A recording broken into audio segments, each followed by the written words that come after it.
오늘 이 말씀을 듣기 위해 찾아오신 모든 분들에게 하나님의 크신 은혜와 평강이 함께하기를 기도합니다.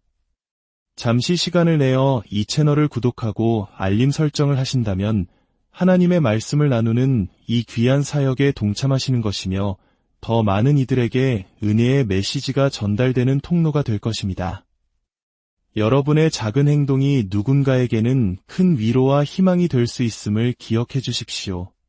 주님의 이름으로 여러분의 삶을 축복합니다. 성경에는 에스겔 선지자를 깊은 물로 이끄시는 하나님의 아름다운 장면이 나옵니다. 그 생명의 강은 너무나 깊어서 에스겔은 더 이상 자신의 힘으로 서거나 통제할 수 없게 되었습니다. 오직 그의 머리만이 물 위로 나와 있었죠. 그것으로 충분했습니다. 왜냐하면 우리의 머리는 바로 예수 그리스도시기 때문입니다. 그리고 그가 강에서 나왔을 때 그가 발을 디딘 곳은 바로 낙원이었습니다. 모든 것을 내려놓고 주님께 온전히 맡길 때 우리는 결코 잃는 것이 없습니다. 오히려 모든 것을 얻게 됩니다. 구약의 역사를 되돌아보면 이스라엘 백성은 끊임없이 하나님의 뜻을 저버리는 것처럼 보입니다. 때때로 영적인 부흥의 시기가 찾아오기도 했지만 그들은 곧 다른 신들을 숭배하던 과거의 습관으로 되돌아가곤 했습니다.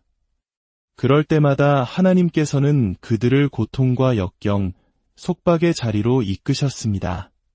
그러면 그들은 비로소 하나님께 부르짖었고 자비로우신 하나님께서는 그들의 기도를 들으시고 응답하시며 구원해 주셨습니다. 잠시 동안 그들은 하나님을 섬기는 듯했지만 안타깝게도 죄의 패턴은 계속해서 반복되었습니다. 우리가 주목해야 할 점은 그들이 숭배했던 우상들의 정체입니다. 그들은 쾌락의 신 몰렉을 숭배했습니다. 물질적 소유와 권력의 신 맘몬을 섬겼습니다. 성적인 쾌락의 여신 아스다롯을 따랐고 지성의 신 바알에게 절했습니다. 이제 잠시 눈을 돌려 오늘날 우리가 살고 있는 시대를 바라봅시다. 현대인들의 마음과 생각을 사로잡고 있는 것은 무엇이표? 바로 쾌락, 권력, 물질적 풍요, 그리고 성적인 자극입니다. 놀랍게도 고대 이스라엘이 섬겼던 우상들과 정확히 일치합니다.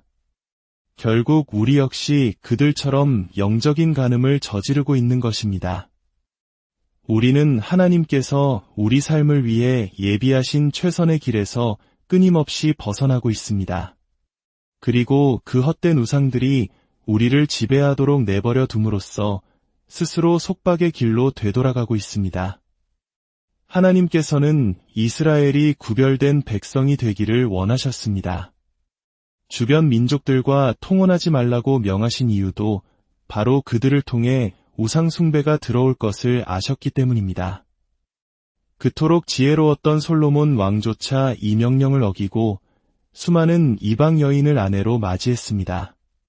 결국 그의 말년에 그 아내들은 하나님의 경고대로 왕의 마음을 주님에게서 돌아서게 만들었습니다. 솔로몬은 아내들을 기쁘게 하기 위해 그들의 신을 위한 신전과 제단을 쌓으며 우상 숭배에 빠지고 말았습니다.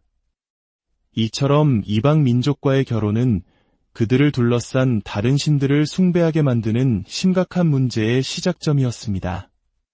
결국 하나님께서는 그들이 포로로 잡혀가도록 허락하셨습니다. 그들은 바빌론 군대에게 정복당했고 예루살렘은 불에 타 파괴되었으며 백성들은 포로로 끌려갔습니다. 여기에는 또 다른 영적인 이유가 있었습니다. 이스라엘 백성은 땅을 위한 안식년 규례, 즉 7년마다 땅을 쉬게 하라는 하나님의 율법을 지키지 않았습니다. 그들은 7년째 되는 해에 땅을 경작하지 않고 그 땅에서 저절로 나는 소출은 가난한 자들과 짐승들을 위해 남겨두어야 했습니다. 이스라엘의 초대왕 사울의 통치부터 바빌론에 멸망하기까지의 기간은 약 490년이었습니다. 490년을 7로 나누면 정확히 70이 나옵니다. 그들은 490년 동안 단 한 번도 땅에 안식을 주지 않았고 70번의 안식년을 빚진 셈이었습니다. 그래서 하나님께서는 말씀하셨습니다. 너희가 땅에 안식을 주지 않았으니 이제 그 땅은 마땅히 받아야 할 70년의 안식을 누릴 것이다. 너희는 그동안 70년간 이방 땅에서 포로 생활을 하게 될 것이다. 마침내 70년의 시간이 흘렀고 페르시아의 고레스 왕은 유대인들이 고향으로 돌아가 성전을 재건해도 좋다는 칙령을 내립니다. 이는 이사야서에 예언된 말씀의 성취였습니다. 스룹바벨과 여호수아의 인도 아래 돌아온 백성들은 성전을 재건하기 시작했습니다.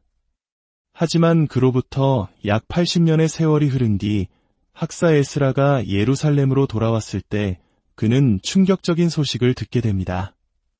백성들이 심지어 지도자들까지도 또다시 이방 여인들과 통혼하여 거룩한 씨를 더럽히고 있다는 것이었습니다. 그들은 수십 년 전 나라를 잃고 끔찍한 포로 생활을 하게 만들었던 바로 그 죄를 똑같이 반복하고 있었습니다. 에스라는 이 소식을 듣고 자신의 겉옷과 속옷을 찢고 머리털과 수염을 뜯으며 너무나 큰 충격에 빠져 하루 종일 망연자실하게 앉아 있었습니다.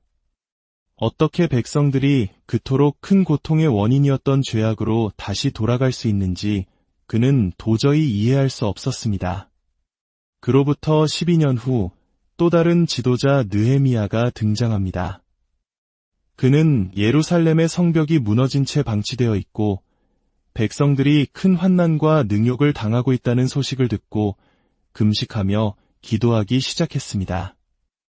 페르시아 왕의 술관원이었던 그는 왕의 허락을 받아 예루살렘으로 돌아와 성벽 재건을 이끕니다. 느헤미야 역시 에스라와 마찬가지로 백성들의 이방인과의 통혼 문제를 발견했습니다. 그러나 그의 방식은 달랐습니다. 에스라가 자신의 머리털을 뜯으며 슬퍼했다면 느헤미야는 죄를 지은 자들에게 직접 찾아가 그들을 꾸짖고 저주하며 어떤 자들은 때리고 그들의 머리털을 뽑았습니다. 그리고 다시는 그런 죄를 짓지 않겠다고 하나님 앞에서 맹세하게 했습니다. 에스라와 느헤미야 두 사람의 성격과 방식은 달랐지만 그들에게는 한 가지 공통점이 있었습니다. 바로 하나님의 즉 거룩함에 대한 불타는 열정이 있었다는 것입니다. 오늘날 우리에게 가장 부족한 것이 바로 이것이 아닐까요? 의로움에 대한 열정 말입니다. 물론 우리 하나님은 지극히 자비롭고 은혜로우시며 노하기를 더디하시고 인자하심이 풍성하신 분입니다. 하나님은 악인이 죽는 것을 기뻐하지 않으시며 그들이 악한 길에서 돌이켜 사는 것을 원하십니다. 너희는 돌이키고 돌이키라. 너희 악한 길에서 떠나라. 어찌하여 죽고자 하느냐. 이것이 우리를 향한 하나님의 애타는 마음입니다. 하지만 하나님의 오래 참으심과 자비 때문에 사람들은 때로 치명적인 실수를 저지릅니다. 그들은 하나님의 인내를 무지라고 착각합니다. 하나님이 내가 하는 일을 모르실 거야라고 생각하는 것입니다. 시편 기자는 이렇게 말합니다. 어리석은 자들아, 너희는 언제나 지혜로워질까? 지식을 가르치시는 이가 어찌 알지 못하시랴? 귀를 만드신 이가 어찌 듣지 못하시며 눈을 지으신 이가 어찌 보지 못하시랴? 또 어떤 이들은 하나님의 인내를 무능으로 오해합니다. 하나님은 심판할 힘이 없으신가 보다라고 여기는 것이죠. 그리고 가장 위험한 착각은 하나님의 자비를 승인으로 여기는 것입니다.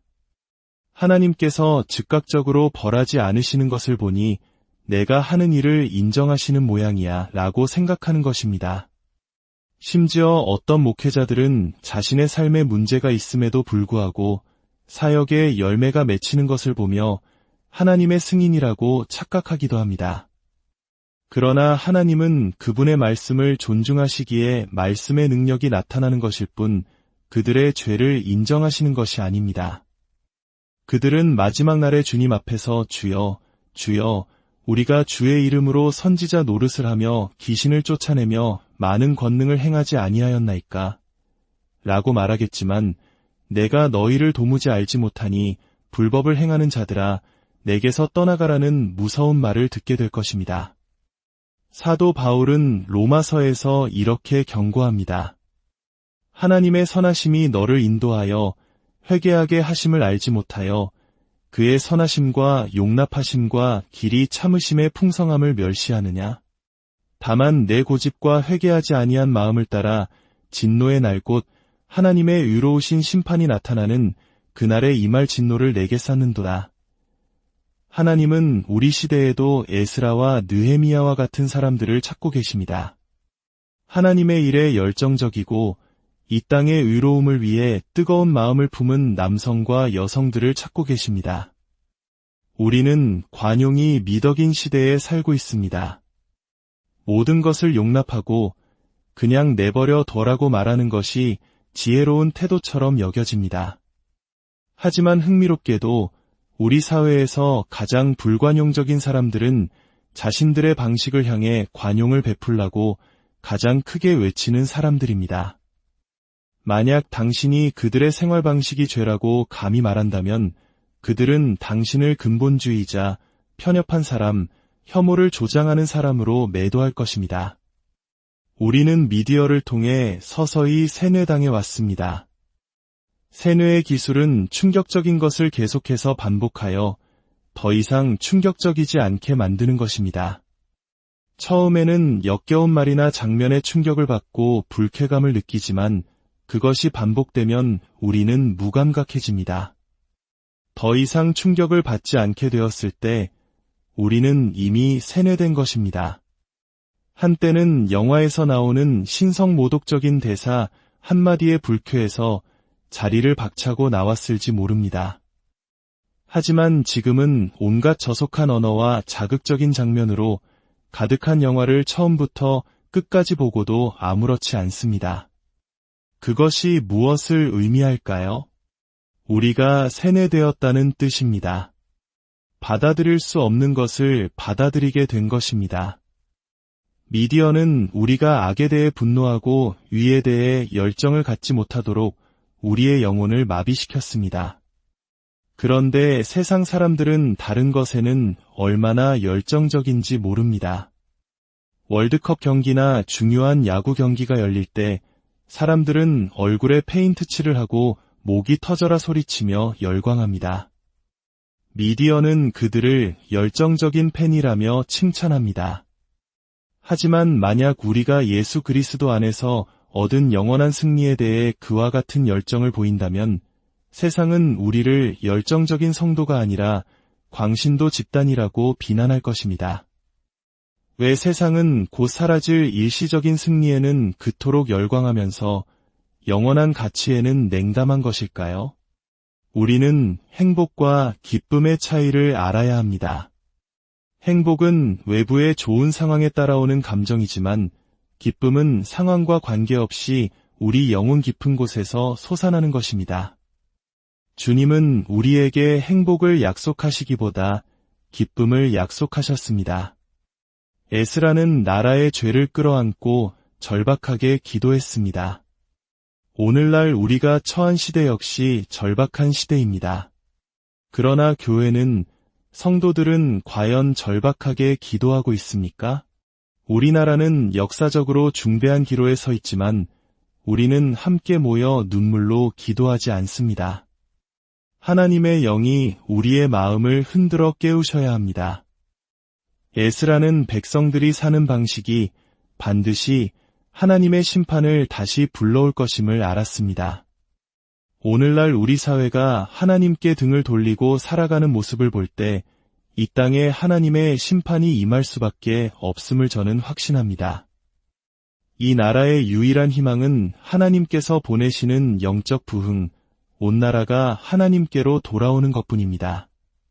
그리고 그 일은 교회가 먼저 기도의 열정을 회복하고 절박한 마음으로 부르짖지 않고는 결코 일어나지 않을 것입니다. 어떤 국가적 위기나 가슴 아픈 사건이 터졌을 때 잠시 교회의 사람들이 몰려들기도 합니다. 그러나 우리는 그 충격을 너무나 빨리 잊고 다시 일상으로 돌아가 버립니다. 그것은 우리를 향한 경고였지만 우리는 잠시 깨어나는 듯하다가 다시 잠들어 버렸습니다. 예수님께서는 마지막 때가 되면 사람들이 먹고 마시는 것과 이생의 염려에 마음이 둔하여져서 그날이 덕과 같이 갑자기 임할 것이라고 경고하셨습니다.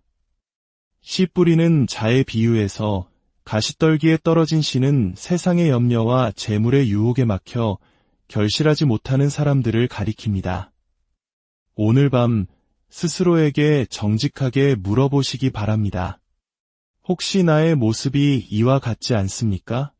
세상의 염려와 헛된 욕심이 내 삶을 가득 채워 정작 하나님 나라를 위한 열매를 맺지 못하고 있지는 않습니까?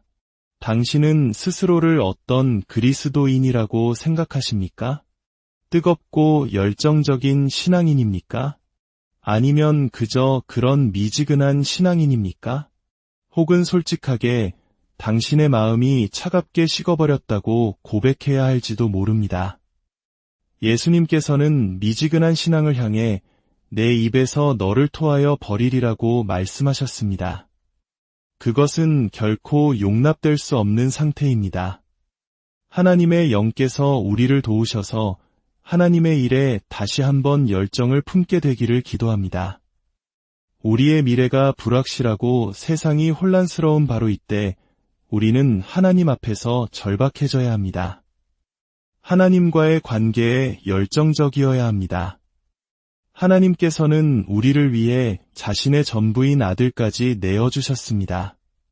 그분이 우리를 위해 행하신 모든 것을 생각할 때 우리가 어찌 최선을 다해 그분을 위해 살지 않을 수 있겠습니까? 아버지 하나님, 오늘 우리가 살아가는 세상을 바라보며 우리의 마음이 무겁습니다. 교회의 모습을 보며 마음이 아픕니다. 배는 가라앉고 있는데 사람들은 위기를 깨닫지 못하는 것 같습니다. 위기의 시대이지만 사람들은 아무 일도 없는 것처럼 살아갑니다. 주님, 에스라와 느헤미야와 같은 지도자들이 얼마나 위로운 삶을 위해 열정적이었는지 우리가 보았습니다. 우리 또한 의를 향한 열정을 회복하게 하옵소서.